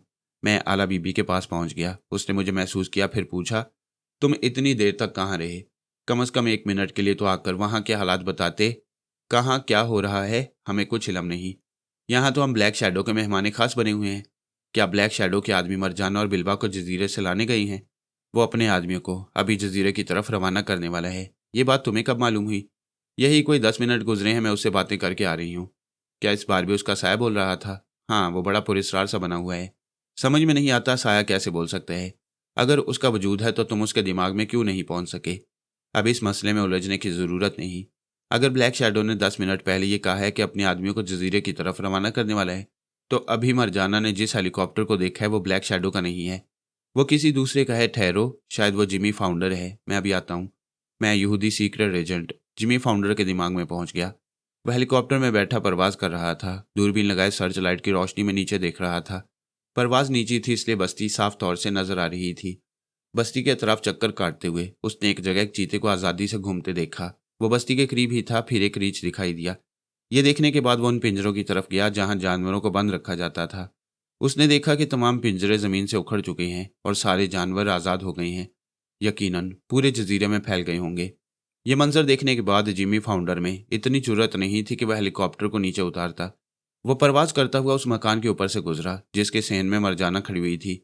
वो उसे लाउड स्पीकर के जरिए मुखातिब करना चाहता था, लेकिन अचानक हेलीकॉप्टर की तरफ फायरिंग शुरू हो गई। मैंने यूगो हंटर के दिमाग की तरफ छलांग लगाई। मेरा अंदाजा दुरुस्त निकला। वही हेलीकॉप्टर की तरफ फायरिंग कर रहा था। इस फायरिंग में उसके आदमी भी शरीक थे। वो चाहता था कि यहाँ कोई हेलीकॉप्टर ना आए, क्योंकि जो भी आता वो मरजाना और बिलबा की रिहाई के लिए आता। आला बीबी यहाँ से जा चुकी थी और उनकी रिहाई के लिए कोशिश करने वाली वही हो सकती थी। यही सोचकर उसने फायरिंग की थी। नतीजा ये हुआ कि जिमी फाउंडर अपने हेलीकॉप्टर को दूर ले गया। उसका रुख यूनान के मशरकी साहिल की तरफ था। उसका इरादा था कि सुबह की रोशनी में इधर आए और किसी महफूज जगह हेलीकॉप्टर उतारकर मरजाना तक पहुंचने की कोशिश करे। उसे यह भी ख्याल आ रहा था कि शायद मरजाना तक ना पहुंच सके। उस पर जो फायरिंग हुई थी यकीनन वो अपालो और यूगो हंटर का काम था।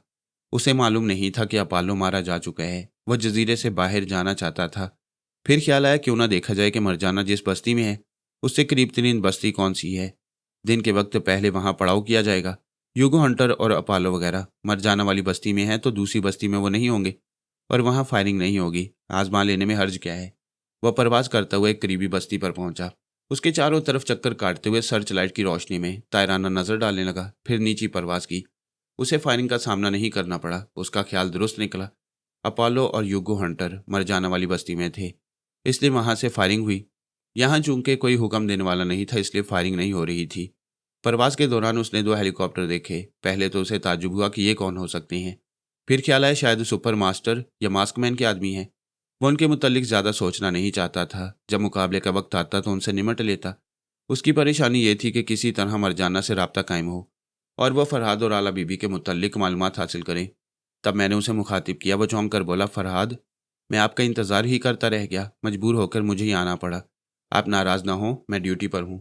मुझे अपने बड़ों को ड्यूटी की बाकायदा रिपोर्ट देना पड़ती है। कोई बात नहीं, मैं भी मजबूरी के तहत तुमसे रब्ता कायम ना कर सका। अब मेरी बातों को गौर से सुनो।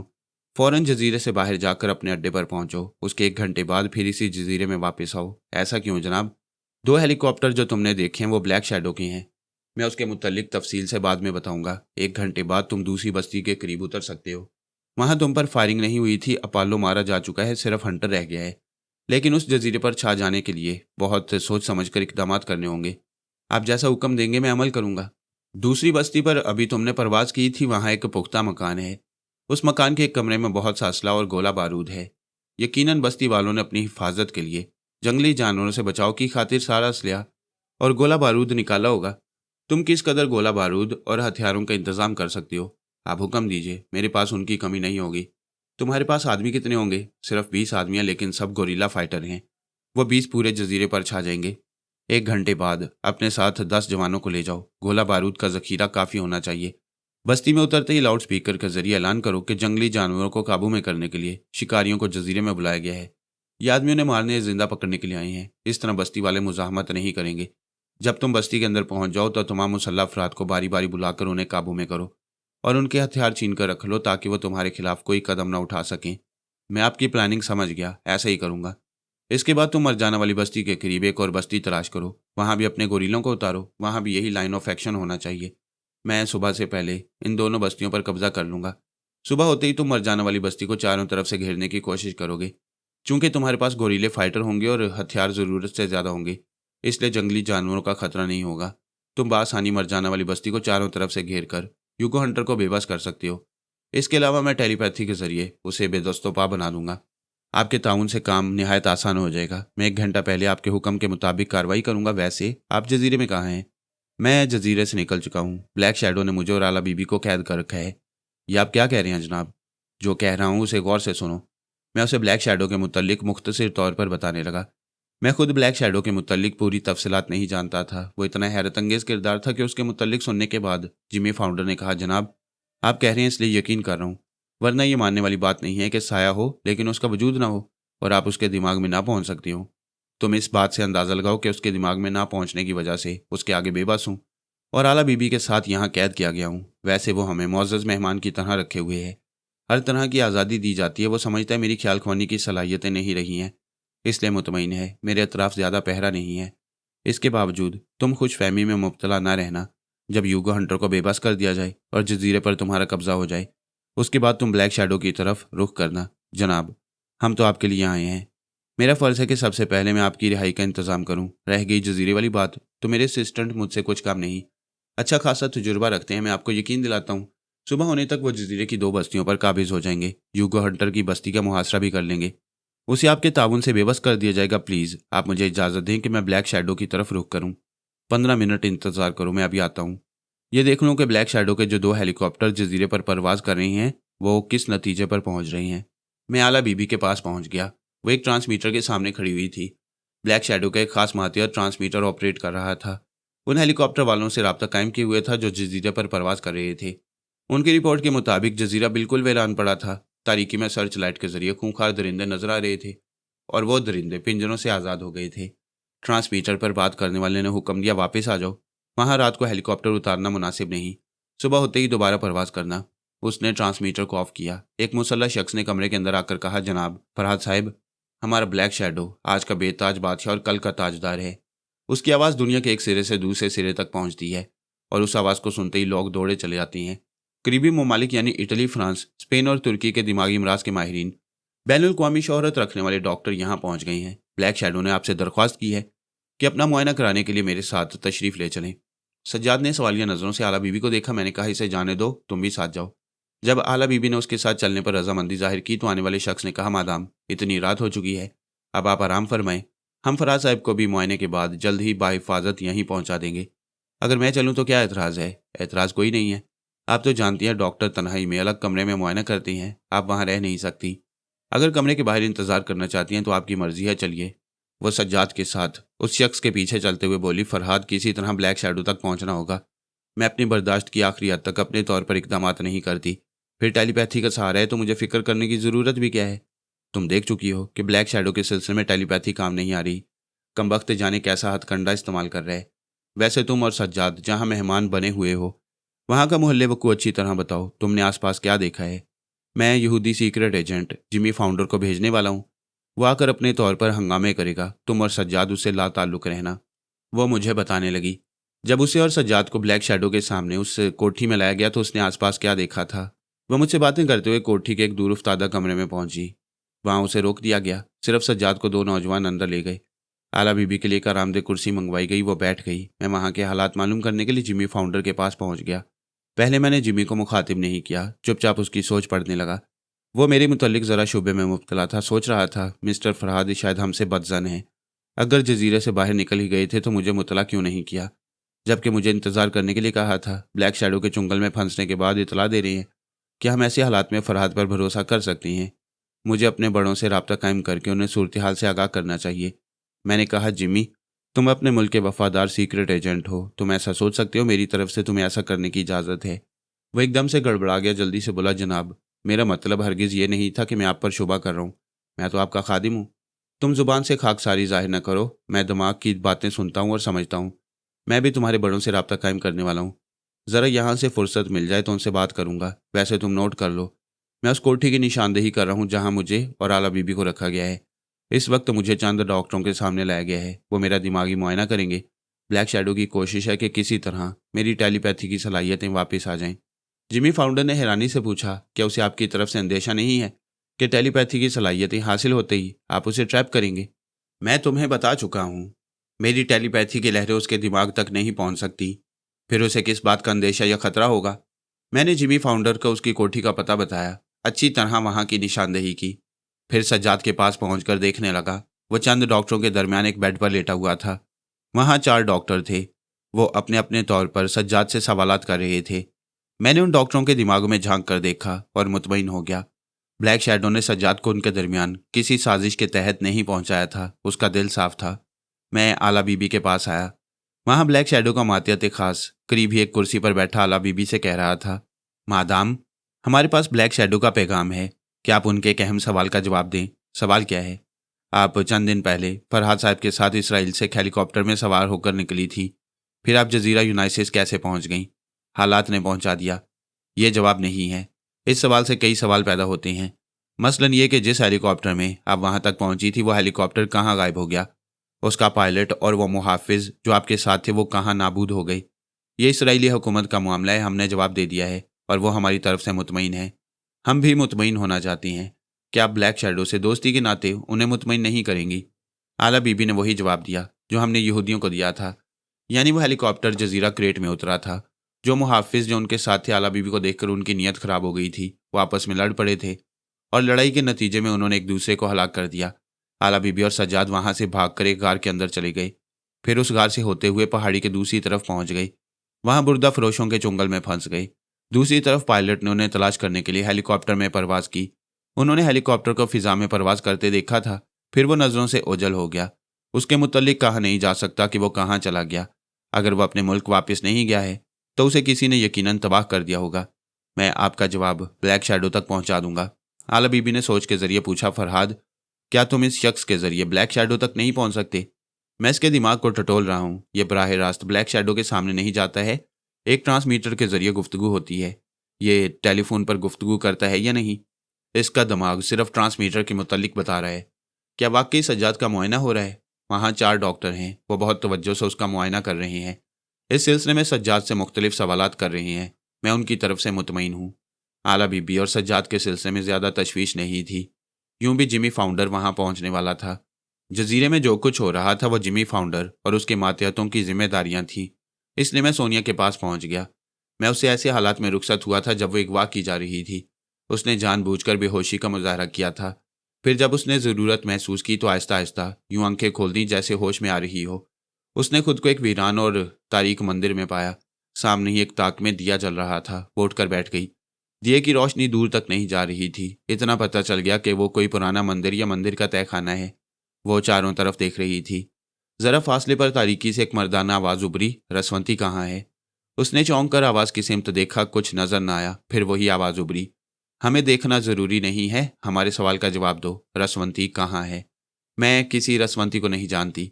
जहाँ से मुझे अगवा किया गया है वहाँ भी मुझसे यही सवाल किया जा रहा है। वहाँ फरहाद अली तैमूर ने टेलीपैथी का मुजाहरा किया था और मुझसे सवालात करने वालों को यकीन दिलाया था कि मैं रसवंती को नहीं जानती हूँ, बल्कि मुझे टेलीपैथी के जरिए ट्रैप किया गया है। फरहाद अली तैमूर ने मुझे आलाकार बनाया था और रसवंती नामी औरत के पास पहुंचाया था।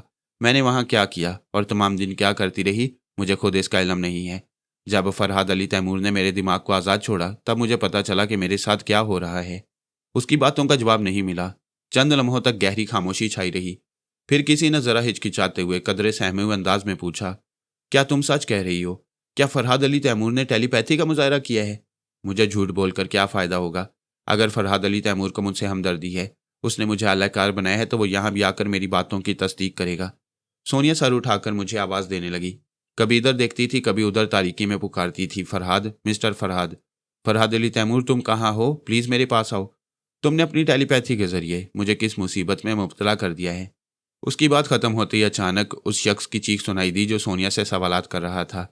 वो चीखता हुआ, लड़खड़ाता हुआ दिए की रोशनी में पहुंच गया। उसने दोनों हाथों से सर को थाम रखा था और तकलीफ से कराहता हुआ कह रहा था, मुझे यकीन आ गया है, मुझे यकीन आ गया है। मिस्टर फरहाद अली तैमूर, मैं आपसे मुआफ़ी चाहता हूँ, प्लीज़। रसवंती ने सोनिया से कहा, मैंने इसे सज़ा दी है। इसकी सोच बता रही है कि इसके अलावा मंदिर के तहखाने की तारीकी में 4 आदमी और छुपे हुए हैं। उन्होंने एहतियातन अपनी ज़ुबानें बंद कर रखी हैं। सोनिया ने कहा, ये मिस्टर, सीधी तरह खड़े हो जाओ और अपने साथियों को यहाँ बुलाओ। वो सीधी तरह खड़े होकर अपने साथियों को आवाज़ें देने लगा। उसे जवाब नहीं मिल रहा था। सोनिया ने कहा, यहाँ खड़े क्या चीख रहे हो? उनके पास जाओ और उन्हें लेकर आओ। वो आवाज़ें देता हुआ दूर कहीं तारीकी में गुम हो गया। रसवंती ने कहा, मैं इसके दिमाग को पढ़कर देखती हूँ, शायद इसके साथी सरगोशी में इससे बातें करें। मैं उनके दिमागों में भी पहुंच जाऊंगी। वो चली गई, लेकिन उसे देर हो गई। उसके तहखाने में पहुंचने से पहले ही उस शख्स की कराह सुनाई दी। वो लड़खड़ाकर तारीकी में गिरने लगा, रास्ता टटोलने लगा। रसवंती ने फौरन सोनिया के पास आकर कहा, वो तो मारा गया, किसी ने उसके सीने में खंजर घोंप दिया है। जब वो सोनिया को यहाँ लाए थे तो उसे बेहोश समझकर एक बड़े से पत्थर पर लिटा दिया था। वो उस पर बैठी हुई थी, सोच रही थी किस तरह तारीकी से फ़ायदा उठाना चाहिए ताकि उन 4 छुपे हुए दुश्मनों को तलाश कर सके। उसी वक्त एक कागज़ की गोली उसके करीब आकर गिरी। उसने पत्थर से उतरकर फर्श पर से उस कागज़ की गोली को उठाया। वो एक कंकर से लिपटी हुई थी। उसने कंकर को मुट्ठी में दबाया, फिर पुर्जे को खोलकर जरा दिए के करीब होकर पढ़ने लगी। उसमें लिखा था, खबरदार, इस तहरीर को पढ़ते ही फौरन दिए से दूर हट जाओ। एक लम्हे की भी देर हुई तो हम गोली मार देंगे। वो इतना ही पढ़ने पाई थी कि ताक के नीचे पथरीली दीवार पर तड़ाक से आवाज़ आई, जैसे कोई चीज़ जोर से आकर लगी हो। उसने देखा दीवार का प्लस्तर जरा सा उखड़ गया था। यकीनन फायर किया गया था। वो बच गई थी। दूसरे ही लम्हे वो तेजी से पीछे हटती हुई दिए से दूर चली गई। फिर कहने लगी, तुम लोगों को यह खदशा है कि मैं दिए को बुझा दूंगी और तारीकी में तुम लोगों को तलाश करूंगी। देख लो, मैंने तुम्हारी हदायत के मुताबिक अमल किया है। मैं दिए के करीब नहीं जाऊंगी। ये कहकर उसने फिर उस कागज़ को पढ़ना शुरू किया। आगे लिखा था, हम तुम्हारे दुश्मन नहीं हैं। हमें ये यकीन हो गया कि उसने टेलीपैथी के जरिए तुम्हें ट्रैप किया था। उससे कहो कि वो हमें रसवंती का पता बताए, वरना हम तुम्हें जिंदा नहीं छोड़ेंगे। फरहाद की शराफत को हम इस हद तक समझते हैं कि जिसे वो अलाकार बनाता है या जिससे फ़ायदा हासिल करता है उसके काम ज़रूर आते हैं। वो यकीनन तुम्हारी जान बचाने के लिए हमारी शर्त पूरी करेगा। वो तुम्हें टेलीपैथी के जरिए बता दे कि रसवंती कहाँ है। यही बात तुम हमें ज़ुबान से बताओगी। सोनिया ने तहरीर पढ़ने के बाद तारीकी में ज़रा दूर तक देखा। उसी वक्त फिर एक खटाक की आवाज़ सुनाई दी। यकीनन जो भी फायरिंग कर रहा था उसकी रिवॉल्वर में साइलेंसर लगा हुआ था, तभी फायरिंग की आवाज़ नहीं आ रही थी। जहाँ गोली दीवार से लगती थी वहाँ सिर्फ आवाज़ होती थी। इस बार भी एक गोली दीवार से आकर लगी थी और पथरीली दीवार का एक छोटा सा टुकड़ा टूट कर गिरा था।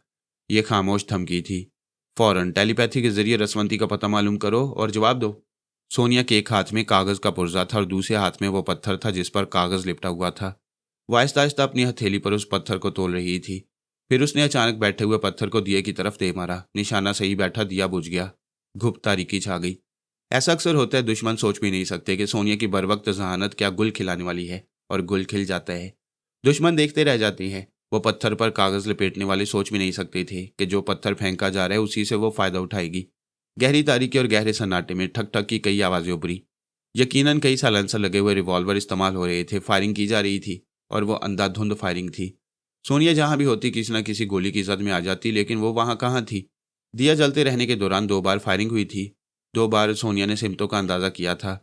जिस दीवार पर और ताक के नीचे गोलियां आकर लगी थी, यकीनन उनकी मुखालिफ सिमतों से फायरिंग हुई होगी। दिया बुझते ही वो जमीन पर गिरकर उसी तरफ लुढ़कती चली गई थी। थोड़ी दूर जाने के बाद वो रुक गई। मंदिर के पुख्ता फर्श पर जूतों की हल्की सी चाप सुनाई दे रही थी, जैसे कोई इधर से उधर हरकत कर रहा हो। और ऐसी ही बात थी, वो हरकत करने वाला अंधेरे में उससे टकरा कर गिर पड़ा। कोई सोनिया से टकरा कर गिरे और दोबारा उठ जाए, ये मुमकिन नहीं था। वो बेचारा उठ ना सका। सोनिया ने गर्दन दबोच ली थी। वो एक हाथ से जिद्दोजहद कर रहा था, दूसरे हाथ से उससे रिवॉल्वर को जमीन पर टटोल रहा था, जो गिरते ही हाथ से छूट गया। यकबारगी वो चीखने और तड़पने लगा। सोनिया उसके दोनों नथनों में 2 उंगलियां डाले यूं जोर लगा रही थी जैसे उसकी नाक को चेहरे पर से उखाड़ देना चाहती हो। एक तो वो सांस लेने के काबिल नहीं रहा था, दूसरे तकलीफ की शिद्दत से चीखने के दौरान मुंह के जरिए भी पूरी तरह सांस नहीं ले पाता था। उसके साथी उसकी मदद को नहीं आ रहे थे। साफ जाहिर था वो टेलीपैथी से खौफजदा थे। उन्होंने अपने एक साथी को इसी तरह चीखते और तड़पते हुए देखा था और उसकी जुबान से एतराफ़ सुना था कि फरहाद अली तैमूर की टेलीपैथी उसे अजियतों में मुब्तला कर रही है। अब वो डर रहे होंगे कि अपने साथी के करीब जाते ही वो भी टेलीपैथी का शिकार हो जाएंगे। नतीजा ये हुआ कि कोई उसकी मदद को नहीं आया। सोनिया के सामने एक दुश्मन की भी साथी क्या थी। जरा सी देर में वो ठंडा पड़ गया। सोनिया ने उसे छोड़ दिया। फर्श पर चारों तरफ हाथ पांव टेक कर सिर रखते हुए एक हाथ से झाड़ू देने के अंदाज में रिवॉल्वर को तलाश करने लगी। रसवंती ने कहा, बाकी 3 कहीं छुप गई हैं या फरार हो गई हैं, तुम क्या करोगी? रिवॉल्वर उसके हाथ आ गया। उसने कहा, यहां से निकलने का रास्ता तलाश करूंगी। कैसे तलाश करोगी? रोशनी कर नहीं सकती। जैसे ही तुम नजर आओगी वो गोलियां चला देंगे। देखती जाओ मैं क्या करती हूँ। वह फर्श पर पांव फैलाकर बैठ गई। फिर उसने बुलंद आवाज से कहा, मैं यहाँ हूँ, मैं यहाँ हूँ। ये कहते ही वो फौरन चारों शानिचित हो गई। अगरचे तमाम रिवॉल्वरों पर साइलेंसर लगे हुए थे, सन्नाटे में गोली की ठक ठक सुनाई देती थी। जैसे ही वो चारों शानिचित हुई, उसे अपने कानों के पास से कोई चीज तीर की तरह गुजरती हुई महसूस हुई। इसका मतलब ये था कि फायर करने वाला उसके पीछे ही कहीं था। वो लेटे ही लेटे एक चक्कर खाकर उठी और उसी सिमत फायर कर दिया। अंधेरे में एक फायर से कुछ नहीं होता। उसने मुतवातिर 3 बार फायरिंग की। तीसरी बार किसी की चीख सुनाई दी। वो फौरन लेटकर फर्श पर लुढ़कती हुई फिर उस शख्स के पास पहुंच गई जो उसके हाथों बेहोश हो गया था, जब मर चुका था। उसने तलाशी ली तो उसकी कमर से गोलियों की पेटी बंधी हुई थी। उसने वो पेटी खोल ली, उसकी जेबों की तलाशी ली। एक सिगरेट लाइटर हाथ में आ गया। वो उसे भी लेकर फर्श पर लुढ़कते हुए दूसरी जगह पहुंच गई। वहां बैठकर फिर उसने चीख कर कहा, यहां से निजात का एक ही रास्ता है, मुझे मार डालो या खुद मर जाओ। ये कहते ही वो फिर लेट गई। इंतजार करने लगी। फायरिंग नहीं हुई। कहीं से हल्की भी आवाज सुनाई नहीं दी। अलबत्ता दूर किसी के कराहने की आवाजें सुनाई दे रही थी। रसवंती ने कहा, अभी तुमने जिस पर गोली चलाई थी, गोली उसकी रान में लगी है। वो तकलीफ से तड़प रहा है, कराह रहा है। मैं उसके दिमाग को पढ़ चुकी हूँ। तुम चाहो तो रेंगते हुए उस आवाज की सिमत चली जाओ। मैं उसे रिवॉल्वर इस्तेमाल करने नहीं दूंगी। सोनिया करवट बदल कर उल्टी हो गई, फिर हाथों के बल रेंगते हुए घसीटते हुए उसकी तरफ जाने लगी। रसवंती ने कहा, जरा रुक जाओ, उस जख्मी के पास उसका साथी पहुंच गया है, उसे तसल्लियां दे रहा है। उसकी बातों से पता चल रहा है वो दोनों आपस में गहरे दोस्त हैं। वो अपनी जान हथेली पर रखकर अपने दोस्त को वहां से ले जाने आया है। मुझे मशवरा दो, मैं क्या करूं? तुम उसकी सोच में ये कहो कि वो तन्हा अपने जख्मी साथी को वहां से घसीट कर या उठाकर नहीं ले जा सकेगा। उसे अपने दूसरे साथी की मदद की जरूरत होगी, लिहाजा उसे भी बुलाए, फिर दोनों उसे उठाकर ले जाएं। रसवंती चली गई। सोनिया वहीं फर्श पर पड़ी उसका इंतजार करने लगी।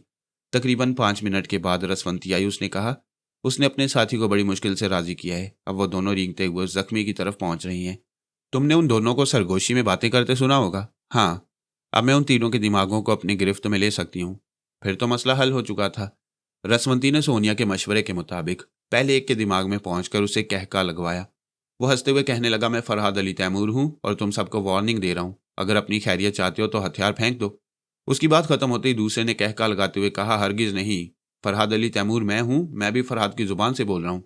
तीसरा जख्मी कराहते हुए कहने लगा, मैं किस तरह कह लगाऊं, किस तरह दावा करूं, हालांकि मैं ही फरहाद अली तैमूर हूं और मैं सबसे पहले अपना हथियार फेंक रहा हूं। रसवंती ने उसे रिवॉल्वर उसी जगह फेंकने पर मजबूर किया जिधर सोनिया अंधेरे में लेटी हुई थी। इसके बाद बाकी दोनों ने भी उसी जगह बारी बारी रिवॉल्वर फेंक दिए। सोनिया ने कहा, शाबाश, अब अपनी जगह से उठो, रोशनी करो। मैं तुम्हारे जख्मी साथी को यहां से ले जाने का तुम्हें मौका दूंगी। तुम इसे फौरी तौर पर किसी अस्पताल ले जाकर इसकी टांग से गोली निकलवा सकोगे, बशर्ते कि मुझे भी यहां से जाने का रास्ता दो। थोड़ी देर बाद रोशनी हो गई। वो दोनों निहत्थे थे और सहमे हुए। सोनिया के दोनों हाथों में रिवॉल्वर थे। वो उनके सामने तनकर खड़ी थी। बाकी 2 रिवॉल्वरों को उसने अपनी कमर से बंधी हुई पेटी में उड़स लिया था। उसने कहा, क्या तुम्हारी तंजीम के किसी बॉस ने या मास्क मैन ने ये नहीं समझाया कि फरहाद अली तैमूर का नाम सुनकर हथियार डाल देना ही बेहतर होता है? तुम लोगों ने अपने पहले साथी का अंजाम देखने के बाद भी इबरत हासिल नहीं की। मैं ख्वामखा किसी की जिंदगी से खेलना पसंद नहीं करती, वरना तुम में से कोई जिंदा नजर ना आता। चलो, अपने जख्मी साथी को उठाओ और मेरे आगे आगे चलते रहो। वो उसके हुक्म की तामील करने लगे। थोड़ी देर में सोनिया उस खंडरनुमा इमारत से बाहर आ गई। वो मंदिर एक वीराने में था, आसपास कोई आबादी नहीं थी। सामने ही एक वैगन खड़ी थी। रसवंती ने कहा, इनमें से एक आदमी की सोच बता रही है कि उसके पास ट्रांसमीटर है और वो अपने बॉस से राब्ता कायम कर सकता है। तुम यहाँ से जाओगी तो वो ट्रांसमीटर के जरिए अपने आदमी को तुम्हारे पीछे लगा देंगे। सोनिया ने उन्हें मुखातिब करते हुए कहा, तुम में से एक के पास ट्रांसमीटर है। मैं इजाज़त देती हूँ, मेरे जाने के बाद अपने बॉस से राब्ता कायम करना। उसे ये ज़रूर बताना कि फरहाद अली तैमूर फिर अपनी तमाम तर सलाहियतों के साथ वापस आ गया है। अगर अपनी खैरियत चाहते हो तो अपनी अपनी तंजीम के बिलों में घुसे रहो, बाहर निकलोगे तो सर को चल दिया जाएगा। वो ड्राइविंग सीट का दरवाज़ा खोलते हुए अंदर बैठ के उसने कहा, ट्रांसमीटर के जरिए अपने जख्मी साथी की मदद के लिए कोई दूसरी गाड़ी बुलवा लो।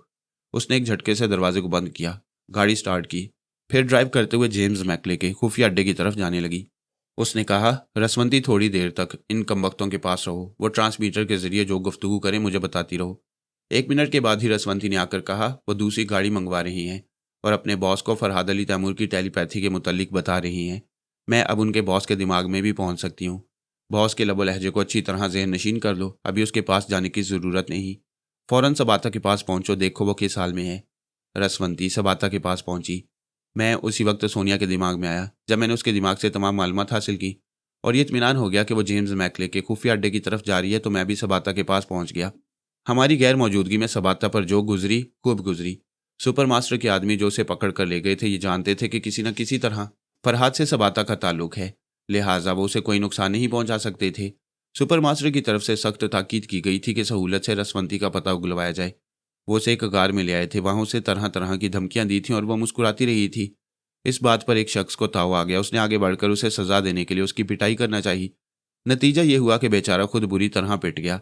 उसके दूसरे साथियों ने उसे बचाना चाहा तो उनकी भी शामत आ गई। ये हकीकत तो हमेशा ऑन रिकॉर्ड रही है कि फरहाद की एक साथी अपने मुकाबिल 2-4 दुश्मनों को तिगनी का नाच नचा देती है। उन्होंने मजबूर होकर उसे रिवॉल्वरों की जद में रख लिया, सख्ती से धमकी दी, अगर वो अपनी हरकतों से बाज न आई तो गोली मार दी जाएगी। सबाता को मजबूरन चुप रहना पड़ा और उन्होंने उसे एक कुर्सी से जकड़ दिया। इस अरसे में सिर्फ एक शख्स सबाता को मुखातिब करता रहा और रसवंती के मुतल्लिक पूछता रहा। यह खबर अब फैलती जा रही थी कि फरहाद अली तैमूर की टेलीपैथी की सलाहियतें वापस आ गई हैं। उसने पहले भारतीय फौज के अफसरान को, फिर इसराइली सफारत खाने के लोगों को ख्याल ख्वानी के जरिए मुखातिब किया। उन्हें धमकियां दी थी और टेलीपैथी के तमाशे दिखाकर अपनी ख्याल ख्वानी की तस्दीक की थी। सबाता ने कहा, अगर तुम सब अपनी खैरियत चाहते हो तो मुझे आज़ाद कर दो, वरना टेलीपैथी के जंजीरों में जकड़े जाने के बाद तुम लोगों को रिहाई मौत की सूरत में ही मिलेगी। उस शख्स ने फिर सवाल किया, तुम रसवंती का पता बता दो या फिर फरहाद से कहो वो हमसे राब्ता कायम करें। हम उनके काम आना चाहते हैं। हम नहीं चाहते कि रसवंती किसी दूसरी तंजीम के हत्थे चढ़ जाए या यहूदी उसे अपने मुल्क ले जाएं। ज़्यादा तवक्को इस बात की है कि भारतीय सरकार उसे यहाँ से निकलने नहीं देगी।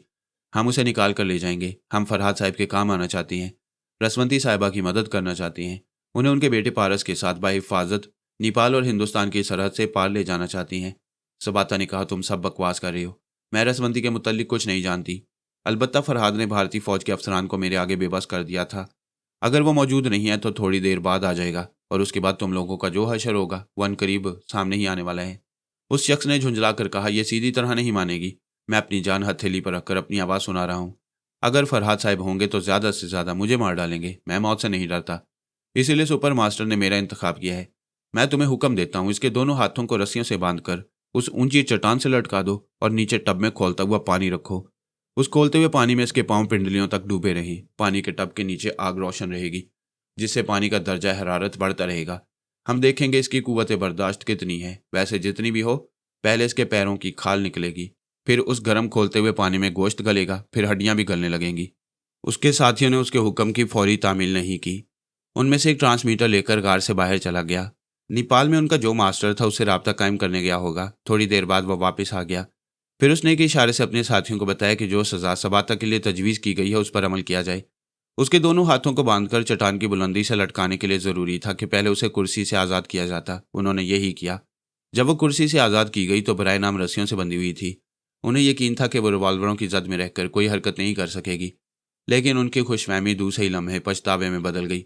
दुनिया में ऐसे लोग भी हैं जिनके दोनों हाथ रस्सियों से बांध दिए जाएं तब भी वो जीदारी से लड़ती हैं और अपने सामने आने वालों के छक्के छुड़ा देती हैं। सबाता ने तो बचपन ही से मारपीट की तरबियत हासिल की थी।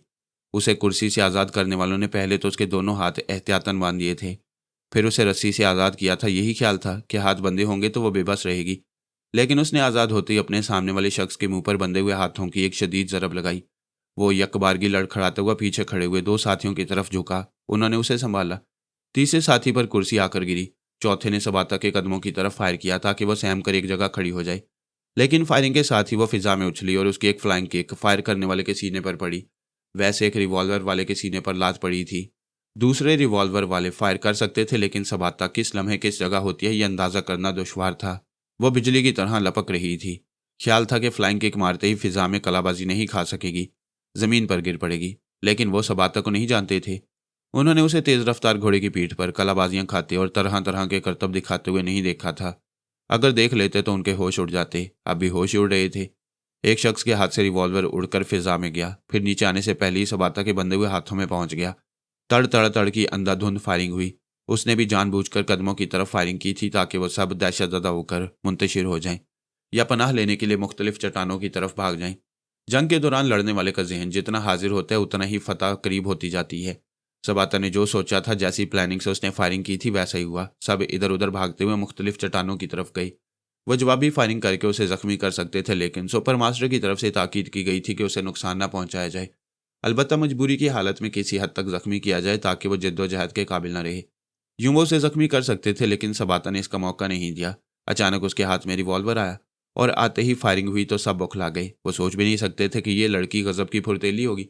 नतीजा वही हुआ। सब मुख्तलिफ सिमतों में भागते हुए मुख्तलिफ चट्टानों के पीछे जाकर पनाह लेने लगे। उस वक्त तक वो भी एक चट्टान के पीछे पहुंच चुकी थी। उसने चट्टान के पीछे का जायजा लिया। जो लोग जिद्दोजहद करते रहते हैं, तकदीर भी उनका साथ देती है। चट्टान के पीछे गार की एक और शाख दूसरी तरफ चली गई थी। यकीनन वो गार सिर्फ एक सिरे से दूसरे सिरे तक नहीं गया था, बल्कि इसके दौरान कई शाखें निकली थी। एक शाख सबाता के पीछे थी, जिसमें से गुजरकर वो कहीं दूसरी जगह निकल सकती थी। या ऐसा भी हो सकता था कि दुश्मन गार की मुख्तलिफ शाखों से गुजरते हुए उसके पीछे पहुंच जाते, इसलिए वो पहले ही वहां से हटकर उधर जाने लगी। एक गार के दाएं बाएं देखने लगी कि रास्ता कहाँ कहाँ गया है। एक जगह उसे 2 तरफा चट्टानें नजर आईं। अगर वो उनके दरमियान महाज बना लेती तो दूसरों को नजर न आती, छुपकर फायरिंग कर सकती थी। लेकिन उसके रिवॉल्वर में 2 गोलियां रह गई थी। रिवॉल्वर हाथ लगते उसने तड़ातड़ 4 बार फायरिंग की थी। अब इन 2 गोलियों को बड़ी एहतियात से खर्च करना था। वो उन चट्टानों के दरमियान पहुंचकर बैठ गई। चट्टान के एक सिरे पर रस्सियों को रगड़ने लगी ताकि रगड़ खाकर रस्सियां कट जाएं या कमजोर पड़ जाएं तो हाथ खुल जाएं। दुश्मनों के साथ एक मजबूरी यह थी कि उसे खुलकर ललकार नहीं सकते थे। टेलीपैथी का खौफ समाया हुआ था। सिर्फ एक शख्स जो बोल रहा था वही ललकार कर कहने लगा, तुम जहां भी हो हमारे सामने चली आओ। ये ख्याल दिल से निकाल दो कि इस गार से निकल सकोगी। हम तुम्हें चारों तरफ से घेर चुके हैं। खुद हथियार डाल दोगी तो तुम्हें नुकसान नहीं पहुंचाएंगे। वह रस्सियों को काटने में मसरूफ थी। उसने अपनी जगह से चीख कर कहा, तुम इतने गधे हो तो तुम्हारा सुपर मास्टर कैसा जबरदस्त गधा होगा। इतनी अकल नहीं है कि फायरिंग की आवाज दूर तक जारी होगी। मैं तुम्हारे हाथों अगवा होने के दौरान बेहोश नहीं थी। मैंने तुम सबकी बातें सुनी थी। तुम्हारे आदमी जो गाड़ी वापस लेकर गए हैं वो पुलिस स्टेशन में ये रिपोर्ट लिखवाने वाले हैं कि मुझे अगवा करके कीर्तिपुर ले जाया गया है, लेकिन फायरिंग की आवाज़ पुलिस वालों को इधर मुतवज्जा करेगी। मेरी बात तुम लोगों की खोपड़ी में आ रही है या नहीं। इन बातों के दौरान उसने रस्सियां काट लीं। उसके हाथ आज़ाद हो गए। दुश्मन ने चीख कर कहा, सबाता, हमने तुम्हारे रिवॉल्वर की गोलियों का हिसाब रखा है। तुम्हारे पास सिर्फ 2 गोलियां हैं। तुम हमारा कुछ नहीं बिगाड़ सकोगी। हम तुम्हें फिर समझाते हैं। सबाता ने उसकी बात काट कर कहा, मुझे क्या समझाओगे। मैं तो चाहती हूँ कि यहाँ फायरिंग की आवाज़ गूंजती रहे। तुम लोगों की बातों से यह भी मालूम हुआ कि भगतपुर इन पहाड़ियों से सिर्फ 2 मील के फासले पर है। पहाड़ियों में और खुसूसन गार के अंदर फायरिंग की आवाज़ दूर तक जाती है। भगतपुर के अमन पसंद बाशिंदों ने यह आवाज़ सुनी होगी। वो खौफ से इधर नहीं आएंगे, लेकिन पुलिस वाले ज़रूर आएंगे। तुम बकवास करती हो। अभी हम तुम्हें घुटने टेकने पर मजबूर कर देंगे और अभी मैं तुम्हें मुसलसल फायरिंग पर मजबूर करूंगी। वो 2 चट्टानों के दरमियान से मोहतात अंदाज में निकली। उसके एक हाथ में रिवॉल्वर था, दूसरे हाथ में कटी हुई रस्सियों का एक हल्का सा बना हुआ था। वह फिर पहली चट्टान के पास आई। उसे मालूम था कि किन चट्टानों के पीछे उसके दुश्मन छुपे हुए हैं। उसने एक चट्टान के पीछे रस्सी के हल्के को फेंक दिया। हर महाज पर यह धड़का लगा रहता है कि कहीं दुश्मन किसी दूसरी तरफ से ना आ जाए। वह रस्सी का हल्का आया तो जैसे सबाता आ गई, बेख्तियार फायरिंग हुई। एक तरफ से फायरिंग हुई तो जवाबन दूसरी चट्टानों के पीछे से भी फायरिंग हुई। यह महज गलत फहमी की बिना पर हुआ। एक ही फायरिंग से दूसरों की समझ में यही आया कि वह फायरिंग सबाता की तरफ से हो रही है। इसलिए बेयक वक्त कितनी ही गोलियां चलने की आवाज़ गार में गूंजती रही। जब यह आवाज़ कम हुई तो सबाता का कहका सुनाई दिया, मैं कह चुकी थी कि बेख्तियार फायरिंग पर मजबूर करूंगी। मैं ऐसे तमाशे और दिखा सकती हूँ, मगर अफसोस कि इसका मौका नहीं मिलेगा। सुनो, कान लगाकर सुनो। पुलिस की गाड़ी का सायरन सुनाई दे रहा है। किसी ने उसकी बात का जवाब नहीं दिया। सब कान लगाकर सुन रहे थे। दूर, बहुत दूर से सायरन की आवाज़ सुनाई दे रही थी। वाकई पुलिस की गाड़ी आ रही थी। फिर तो जैसे भगदड़ मच गई। वो सब चट्टानों के पीछे से छुपते हुए, जमीन पर रेंगते हुए सबाता की नजरों से बचते हुए वहां से जाने लगे। सायरन की आवाज तेज होती जा रही थी, करीब आती जा रही थी। फिर कार के धाने के करीब से आवाज सुनाई दी। कोई पुलिस का आदमी लाउड स्पीकर के जरिए कह रहा था, अंदर जो लोग हैं वो हथियार फेंक कर और दोनों हाथ उठाकर बाहर आ जाएं, वरना आंसू गैस के शेल फेंके जाएंगे। हम यहाँ के गारों के मुतल्लिक अच्छी तरह जानते हैं। हमें मालूम है कि यहाँ से बाहर निकलने का सिर्फ एक रास्ता है। लाउड स्पीकर के जरिए बार बार वार्निंग दी जा रही थी, बाहर आने के लिए कहा जा रहा था। और ये बात दुरुस्त थी कि उस गार से बाहर निकलने का वही एक रास्ता था। सबातों को अगवा करने वाले हथियार फेंककर और दोनों हाथ उठाकर उस गार से बाहर निकल रहे थे। थोड़ी देर बाद पुलिस इंस्पेक्टर ने फिर लाउड स्पीकर पर कहा, लड़की तुम जहां भी हो बेखौफो खतर बाहर आ जाओ, हमने तुम्हें अगवा करने वालों को हिरासत में ले लिया है। सबाता ने आगे बढ़कर बुलंद आवाज से कहा, अगर पांचों को हिरासत में लिया गया है तो मैं इत्मीनान से बाहर आ जाऊंगी। उसे यकीन दिलाया गया कि पांचों गिरफ्तार कर ली गई हैं। इसके बाद वो रिवॉल्वर फेंककर कार से बाहर आ गई। इंस्पेक्टर ने पूछा, अंदर कोई है? सबाता ने इनकार में सर हिलाकर कहा, एक गैस लाइट, एक कुर्सी और पानी का एक खाली टब है। ये मुझे कुर्सी पर बिठाकर बांध चुके थे और धमकी दे रहे थे कि उस टब में पानी भरकर नीचे आग लगाई जाएगी और मुझे उस पानी में खड़ा कर दिया जाएगा। फिर वो पानी जैसे जैसे गर्म होता जाएगा मेरे पाँव की खाल उतरती जाएगी, गोश्त गलता जाएगा। इंस्पेक्टर ने उन पांचों को घूर कर देखा और कहा, इनसे तुम्हारी क्या दुश्मनी है? सबाता ने कहा, ताज्जुब है कि आपको नहीं मालूम कि इनसे पहले मुझे भारतीय फौज के जवान अपने साथ ले गए थे, उसके बाद ये ले आए। अगर आप मुझे बाहिफाजत पुलिस स्टेशन तक नहीं ले जाएंगे तो जाने कितने दुश्मन मेरी ताक में लगे हुए हैं, वो मुझे ले जाएंगे। इंस्पेक्टर ने पूछा, आखिर तुम कौन हो? यहाँ तुम्हारे कितने दुश्मन हैं? दुश्मन मेरे नहीं, मेरे बच्चे की है। यहाँ कुमारी कन्या का जुलूस निकला हुआ था, उस भीड़ में किसी ने मेरे बच्चे को मुझसे छीन लिया। मैं उसके खिलाफ रिपोर्ट लिखवाना चाहती थी, लेकिन दुश्मनों ने मुझे मौका नहीं दिया। कभी कोई मुझे पकड़ता है, कभी कोई। मैं अब तक अपने बच्चे को तलाश न कर सकी, ना ही रिपोर्ट लिखवा सकी। इंस्पेक्टर ने उसे गाड़ी में बिठाया, बाकी पांचों को उनकी गाड़ी में बिठाया गया। मुसल्ला पुलिस वाले उनके साथ बैठ गए और वो सब पुलिस स्टेशन की तरफ रवाना हो गए। जिस वक्त मैं और रसवंती सबाता के दिमाग में पहुंचे, उस वक्त वो पुलिस स्टेशन में पहुंच गई थी। उससे पहले ही भारतीय फौज के 2 बड़े अफसर वहां आ गए थे। वो दावा कर रहे थे कि सबाता को उनकी तहवील में दिया जाए।